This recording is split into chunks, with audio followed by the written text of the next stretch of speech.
निकिता से मिलवा दीजिए आप हमें, कैसी थी वो? 5 साल पहले वाली निकिता ओवरवेट थी at the hmm. Age of 30। बहुत सारे हेल्थ इश्यूज आ चुके थे, बट क्योंकि एक फीमेल्स के साथ हार्मोन इम्बैलेंस होना बहुत कॉमन होता है, थायराइड, पीसीओडी, तो वो हुँ। चीजें मेरे साथ भी थी। तो मुझे लगता था कि ठीक है, होता ही है ज्यादातर लोगों के साथ, तो लाइफ ऐसी ही चल रही थी, मतलब कुछ भी सीरियस नहीं था। But hmm. वेट बढ़ता जा रहा था, चैलेंजेस आ रहे थे लाइफ में। हम डॉक्टर्स के पास जाते थे, ट्रीटमेंट लेते थे, तो थोड़े टाइम रिलीफ मिलता था, फिर हम वैसे के वैसे ही हो जाते थे। जब इस कम्युनिटी में आए मैम, तो समझ में आया रीजन कि हमारा लाइफस्टाइल खराब है, हमारा ईटिंग पैटर्न खराब है, और हमारा खाने का जो पोर्शन होता है वो खराब है। मतलब हम कभी भी कुछ भी खा लेते हैं, कितने भी पोर्शंस में खा लेते हैं। तो जब इन सारी चीजों का नॉलेज लिया और अपनी डाइट में न्यूट्रिशन ऐड किया, डेफिनेटली कहीं ना कहीं जो बॉडी में जो इम्बैलेंस था, जब वो पूरा हुआ, तो हुँ। अमेजिंग, मैंने 15 kgs वेट लॉस किया। और फिर उस वेट को इस नॉलेज के साथ जो यहाँ सेशंस में मिलती है ना, उसके साथ मेंटेन भी किया, अपनी हेल्थ को भी मेंटेन किया और अपने वेट को भी मेंटेन किया, जो पहले मेरे लिए टफ होता था। मतलब इससे पहले भी मैं थोड़ा बहुत वेट लॉस कर चुकी हूँ, बट वो वापस आ जाता था। मतलब जैसे ही आप वो रूटीन छोड़ते थे, वो कम बैक हो जाता था। बट इस बार मैं मेंटेन कर पाई क्योंकि नॉलेज मिला, मतलब हैबिट्स पे काम हुआ है मेरी, बेसिकली कि कब खाना है, कितना खाना है, कैसे खाना है, क्या खाना है और क्या नहीं खाना है। ये सारी चीजें मैम मैंने सीखी हैं। तो अमेजिंग वेट लॉस 15 kgs हुआ था। और जितने भी हार्मोनल इम्बैलेंस जो मैं फेस कर रही थी, थायराइड, पीसीओडी वाले, वो सारे रिजॉल्व हुए थे। उसके बाद मैम मैंने अपना सेकंड बेबी भी कंसीव किया, इसी हेल्दी न्यूट्रिशन के साथ लेते हुए, क्योंकि मैंने ये फील किया कि मेरी बॉडी अब पहले से अंदर से काफी अच्छी हो गई है और सारी चीजें बहुत अच्छे से हुई।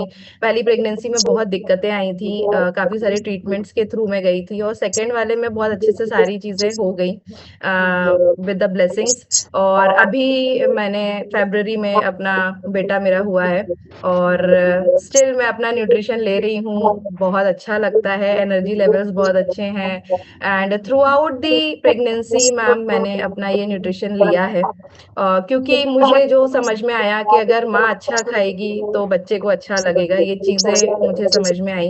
एंड सपोर्ट के साथ मैंने अपना थ्रू आउट प्रेगनेंसी सारी चीजें कैरी ऑन करी। एंड अभी भी मैम पोस्ट प्रेगनेंसी अगर मैं रिकवरी की बात करूँ ना, तो वो बहुत अमेजिंग है। मतलब मेरे को 1 महीने में ही ऐसा फील आने लगा था, मतलब मुझे फील ही नहीं आता था कि मेरा सिजेरियन हुआ है। अच्छा। एनर्जी लेवल्स अच्छे थे, बॉडी में कोई पेन नहीं है, बैक पेन नहीं है, स्टिचेस बहुत अच्छे से रिकवर हो चुके थे विद इन अ मंथ। और अभी मैंने, मतलब मेरा बेटा 2 सवा 2 महीने का ही था, मैंने शिफ्ट भी किया था फ्रॉम जयपुर टू दिल्ली, क्योंकि ओके। एनर्जी लेवल्स अच्छे थे, बॉडी अलाउ कर रही थी ये सारे डिसीजंस लेने के लिए, तो हमने वो लिया। और आई केम बैक टू दिल्ली, मैं शिफ्ट भी हुई अभी इस दौरान। तो ये डिफरेंस मैं जो है वो बहुत बड़ा फील करती हूँ, ये जो सपोर्ट सिस्टम मुझे मिला है।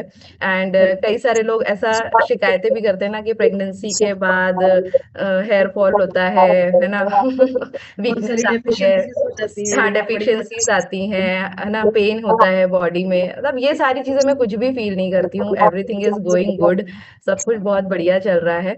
और all thanks to this nutrition club, जो हम यहाँ से सीखते हैं। डिसिप्लिन में मैम आज भी हूँ, मतलब मैंने थ्रू आउट द प्रेगनेंसी अपना डिसिप्लिन नहीं खोया, वही सोने का टाइम, वही उठने का टाइम, और आज वो चीज मैं अपने बच्चे में भी रिफ्लेक्ट देखती हूँ।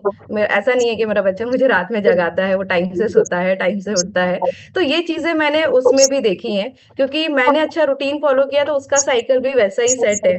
तो ये बहुत बड़ा डिफरेंस है कि जब हम डिसिप्लिन होते हैं ना, तो हमारे बच्चे, हमारी फैमिली, एवरीवन अपने आप लाइन पर आ जाते हैं, सभी लोग। ये आज मॉर्निंग ना चीजें मेडिटेशन में यही था कि अगर एक मदर जब प्रेग्नेंट है, वो क्या सब चीज़ें कर रही है, उसके विचार कैसे हैं, उसका व्यवहार कैसा है, वो सब चीज़ें बच्चों में पास ऑन होती हैं। तो आपने ड्यूरिंग प्रेगनेंसी डिसिप्लिन को फॉलो किया, तो आपका बच्चा भी डिसिप्लिन्ड यस है मैम। ना? जो मदर्स जो हैं वो लेट नाइट जागती हैं, बहुत जंक खाती हैं, उनके बच्चों को भी वैसी ही चीज़ें होती हैं, वो सब चीज़ों में ही जाते हैं वो। अगर आपने हेल्दी खाया है, तो अभी तो आपका बच्चा मदर फीड पे है ना? हम्म। बट जब धीरे-धीरे आप समझेंगे कि जब वो नॉर्मल खाना खाना शुरू करेगा, तो उसकी चॉइसेस भी हेल्दी होंगी। क्योंकि उसने जब वो अंदर था ना आपके, वो 9 महीने उसने उसने वही खाया है, वही खाया है। उसने जंक नहीं खाया।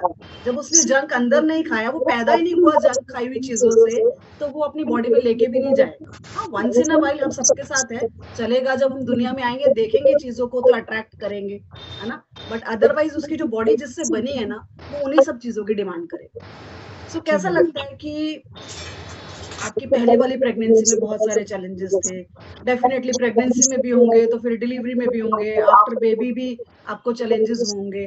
तो इस बार क्या सब चीजों को आपने डिफरेंस फील किया कि उस दौरान आप क्या नहीं करते थे, और इस during pregnancy and after delivery आपने किया, और क्या खाने पीने का आपका रूटीन था? थोड़ा सा आप बता तो दिया आपने कि डिसिप्लिन, बट क्या छोटी छोटी 2-4 चीजें जो आपने करी, जो हर किसी को करनी चाहिए? मैम पहली प्रेगनेंसी और सेकंड में वास्ट डिफरेंस था। फर्स्ट प्रेगनेंसी में मैं 6 मंथ बेड रेस्ट पे रही थी, क्योंकि मेरी हेल्थ कंडीशंस अच्छी नहीं थी। ओके। एंड सेकंड प्रेगनेंसी में ऐसा कुछ भी नहीं हुआ, मैं थ्रू आउट नॉर्मल थी, एक्टिव थी। हाँ, मैंने अपना ध्यान जरूर रखा, क्योंकि सेकंड वाली भी मेरी थोड़ी सी हाई रिस्क प्रेगनेंसी ही थी। ओके। बिकॉज अंदर कुछ इंटरनल चैलेंजेस थे, तो वो चीज मैंने इस बार फील की। मतलब आयरन हमेशा अप टू द मार्क आया, and haemoglobin up to the mark आया हमेशा। उसके लिए मुझे एक्सटर्नल कोई एड ऑन करने की जरूरत नहीं पड़ी। न्यूट्रिशन मैंने पूरा मतलब थ्रू आउट लिया, उसको मैंने मिस नहीं किया। एनर्जी लेवल्स बहुत अच्छे बने रहे, मुझे किसी भी प्रकार की गंदी तरीके की क्रेविंग नहीं हुई, क्योंकि मैं टाइम से सारी चीजें खा रही थी, अच्छा खा रही थी, घर का खा रही थी। मैंने बाहर का मतलब 9 महीने के ड्यूरेशन में शायद ही मैंने 2 या 3 बार बाहर का खाया होगा, अदरवाइज मैंने नहीं खाया है। मतलब इंटेंशनली जाके नहीं खाया कि मुझे आज इस चीज की क्रेविंग हो गई है, मुझे खाना है। तो वो चीज कहीं ना कहीं मुझे ये फीलिंग आती थी, क्योंकि मेरे अंदर किसी प्रकार की डेफिशिएंसी नहीं है, तो वो क्रेविंग्स भी जनरेट नहीं हो रही हैं, ऐसा मैं पर्सनली फील करती थी। तो थ्रू आउट मैंने बहुत अच्छे से खाया पिया, अपना ध्यान रखा, एंड टाइमिंग्स का बहुत अच्छे से ध्यान रखा, ब्रेक कर करके थोड़ा थोड़ा करके खाया है सारी चीजों को। तो ये चीजें मतलब बहुत अच्छे से, मेरी जो सेकंड प्रेगनेंसी है वो बहुत अच्छे से, मतलब जो 9 मंथ्स का जो पीरियड होता है मैंने एंजॉय किया है लिटरली, जो मैंने फर्स्ट प्रेगनेंसी में नहीं किया था। और एक और चीज, फर्स्ट प्रेगनेंसी मेरी नॉर्मल हुई थी, डिलीवरी सॉरी, मतलब बेटी मेरी नॉर्मल हुई थी, और सेकंड में मेरा बेटा सिजेरियन हुआ है। बट स्टिल मेरे को रिकवरी जो सिजेरियन में हुई है वो बहुत अच्छी हुई है। मतलब मुझे ऐसा फील नहीं आया कि दोनों में कुछ डिफरेंस था। वो चीजें बहुत अच्छी हुई हैं, क्योंकि लोग बोलते हैं ना सिजेरियन के बाद ज्यादा दिक्कतें आती हैं, ज्यादा प्रॉब्लम्स होती हैं। वो चीज मुझे उतनी ज्यादा फील नहीं हुई, एवरीथिंग वाज गुड। तो दोनों का एक्सपीरियंस लिया है मैंने। अच्छी है। बहुत बढ़िया। सो आपका बच्चा फरवरी में हुआ, तो क्या कुछ वेट लॉस भी कर लिया अभी तक, यस मैम। या अभी नहीं किया? गेन पे हो कि नहीं? अभी नहीं बच्चा है, उसको फीड कराना है, अभी उसको नहीं, कुछ खाने को नहीं देना, तो आप अच्छे से खाओ, तो मैंने वेट वेट लॉस भी लॉस करना किया अभी? है, यस। और मैंने, ऐसा नहीं है कि मैं कुछ भी इंटेंशनली बहुत ज्यादा डाइटिंग टाइप का कुछ कर रही हूँ, ऐसा कुछ नहीं कि ये नहीं खाना वो नहीं खाना। मैं हेल्दी फूड खा रही हूँ, मैं जंक नहीं खा रही हूँ कुछ भी, और घर का खाना खा रही हूँ, न्यूट्रिशन ले रही हूँ दोनों टाइम, उसको मैंने मिस नहीं किया है। एंड नेचुरली जो अब तक मेरा वेट लॉस हुआ है ना, वो 10 kgs हो चुका है हॉस्पिटल से आने के बाद वाले जो था, फरवरी उससे में किस 10 डेट किलो को हुआ था बेटा? 17 फरवरी को हुआ था मैम। 17 फेब को बेटा हुआ था, एंड अभी हाँ। तक आप 10 kg वेट लॉस कर चुके हो। Yes. Very good, yes. Congratulations, बहुत ही बढ़िया, जबरदस्त। कि पहले जब हमारी बॉडी में न्यूट्रिशन डेफिशिएंसी थी, हमें क्रेविंग्स होती थी, हमारी हेल्थ खराब थी, जब हमने न्यूट्रिशन का सपोर्ट लिया, अपने खाने पीने का ध्यान देना शुरू किया, तो ना हमें क्रेविंग्स हुई, ना हेल्थ इश्यूज हुए उस न्यूट्रिशन डेफिशिएंसी की वजह से। हमारा बच्चा भी एक हेल्दी बच्चा हुआ, एंड उसकी हेल्थ के ऊपर ध्यान रखते रखते अपनी हेल्थ के ऊपर काम कर रहे हैं, एंड अभी तक आप 10 kg वेट लॉस भी कर चुके हैं। Thank yes. You so much, बहुत ही जबरदस्त एक्सपीरियंस है।